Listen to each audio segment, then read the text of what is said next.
So Justice Southbury didn't start because of an election. It's not going to end because of an election. So what's next for Justice Southbury? Well, our mission is to cultivate an inclusive community where all are treated fairly and welcomed as equals. So we're going to keep doing that. And there will be opportunities. Hopefully, we'll be back here taking to the streets if necessary, if menacing forces come to our neighborhoods and start to drag migrant families away. We'll need to strengthen the networks that help women in red states get abortions, especially if the incoming Justice Department cracks down on the mailing of abortion pills or if his FDA withdraws approval of them.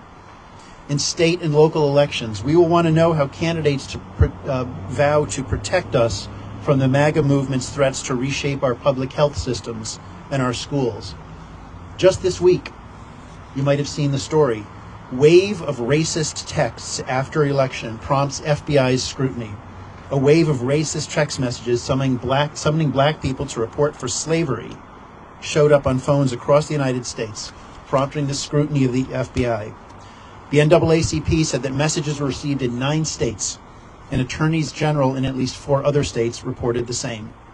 The FBI said in a statement on Thursday that it was, quote, aware of the offensive and racist text messages, end quote, and that it was coordinating with the Justice Department and other federal authorities.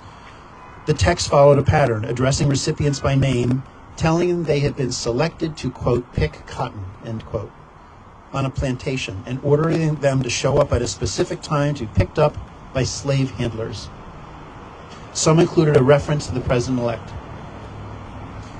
One version of these messages said, our executive slave owners will come get you in a brown van. Be prepared to be searched down once you've entered the plantation. The message felt, said one woman who received it, like it was something to make me feel cautious as a black woman in America.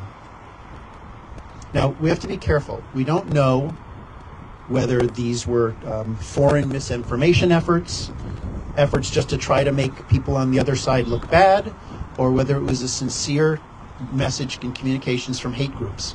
And it really could have been any or all of them. There's a lot of people who want to either weaken America or turn America into that kind of America. But the lesson is clear. When values expressed through rhetoric can inflame people, they can be easily further inflamed. I didn't want to end my quotations of others on that horrible message. I wanted to end it on a really positive message. So I'm going to quote from a gentleman, Dan Werner. You might remember he was here at many rallies in 2020 and 21. Tall guy, thin, a gay man. He was a collegiate water polo player. Big tall guy who carried a sign about twice as tall and large as John's sign there. And he waved it loud, he waved it proud. And this week, and he moved to California in 2021, I believe. And I only keep in touch with him through LinkedIn. But this week, this is what he posted on LinkedIn. Today is hard, and I'm trying to choose gratitude to shift my mindset. Today, I am grateful that I can go to work at a job where I am assisting a local government agency to implement a mobile crisis program. This California state program places mental health first responders on the front line for emergency calls when people are in a mental health or behavioral health crisis instead of police. It is a direct result of racial justice activists and the mobilization that we saw when so many took to the streets in 2020. I am also grateful that I've been asked by this very same local government agency to apply for a contract helping them implement Proposition 1, a 2024 California ballot measure that is a tremendous policy shift in an attempt to tackle the state's complex and intertwined issues of homelessness, addiction, and mental health. I'm left feeling these 2 quotes, Dan said. The arc of the moral and with malice towards none and charity for all, Abraham Lincoln's second inaugural address. And that's where he ended his post. And I reached out to him and said, we used the first quote at many of our rallies, and I used the second quote in my final pre-election rally speech last Sunday. Best wishes, buddy. And Dan said, your work in Southbury, Connecticut was the beginning of a deep shift in my consciousness and led me to working on these issues in a rural conservative environment. I am deeply grateful for your community building work. It's been a reference and a guide since the summer of 2020.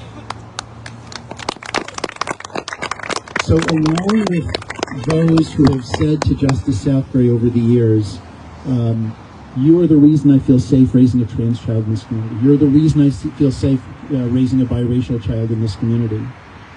We have had 2 different families credit Justice Southbury, families of color, for moving to Connecticut as they drove by and saw our rallies as they were exploring the communities of Connecticut.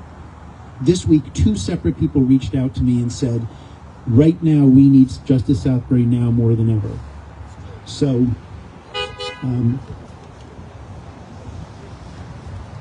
Joe Biden said this week, you can't love your neighbor only when you agree. So one of the things that we need to do going forward is we need to continue to explore what we mean by love your neighbor. We need to do a better job of explaining what we mean when we say love your neighbor. We need to rededicate ourselves to our vision of a more fair and kind community for all. We need to try to understand our neighbors and our community and our country.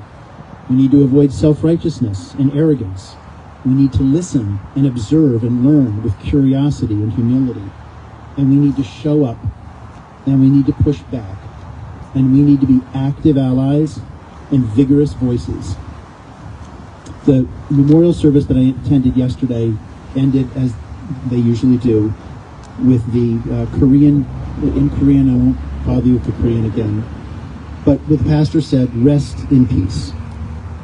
And in these times, I wouldn't blame anybody who said, I need some peace. I need some rest. I can't keep coming to these after 233 straight weeks. I understand that. And I begrudge nobody who says, I need to rest and I need to find some peace. But for others, we'll still be here. And I am not ready to give up. I assume most of you are not ready to give up. Yeah. So let us run with perseverance the race that is set before us. And if you are fired up and you are ready to go, in this week especially, let me know. Fired up! Fired up! Ready to go! Ready to go! Fired up! Fired up! Ready to go! Ready to go! Fired up! Fired up! Ready to go! Ready to go! Let's go change the world. Let's go bend that moral arc of the universe. Keep bending it towards justice, recognizing that it is difficult, recognizing there are setbacks, but recognizing, as every speaker said today, when we are together, we do better. So let's go change the world and show that hate will not have a home here in Southbury, and let's make that true everywhere. Thanks, everybody. Yeah!